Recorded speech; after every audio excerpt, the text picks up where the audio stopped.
প্রধানমন্ত্রী শেখ হাসিনার উদ্যোগে তৈরি কমিউনিটি ক্লিনিককে এখন সারা পৃথিবীর মানুষ সম্মান করে। একথা বলেছেন স্বাস্থ্যমন্ত্রী ডাক্তার সামন্তলাল সেন। সকালে নীলফামারীর সংগলছি ইউনিয়নে সঞ্জীব মালতী কমিউনিটি ক্লিনিক উদ্বোধন করে প্রধান অতিথির বক্তব্যে কথা বলেন মন্ত্রী।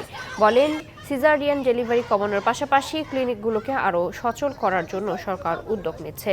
এ সময় আরও উপস্থিত ছিলেন স্বাস্থ্যসেবা বিভাগের সচিব জাহাঙ্গীর আলম, স্বাস্থ্য অধিদপ্তরের মহাপরিচালক ডক্টর ABM খুরশিদ আলম সহ প্রশাসনের ঊর্ধ্বতন কর্মকর্তারা।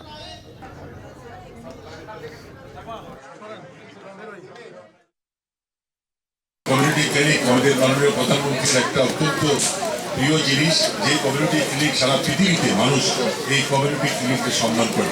আপনারা এখানে আসবেন, আপনাদের ব্লাড প্রেশার চেক আপ করাবেন, আপনাদের ডায়াবেটিস দেখাবেন, আপনাদের যারা গর্ভবতী মহিলা আছে তাদেরকে এখানে আসতে বলবেন।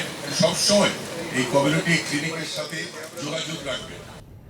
নগদের কাছে সব গ্রাহকই প্রিয়, তাই তো সারা দেশে ক্যাশ আউট চার্জ সবচেয়ে কম।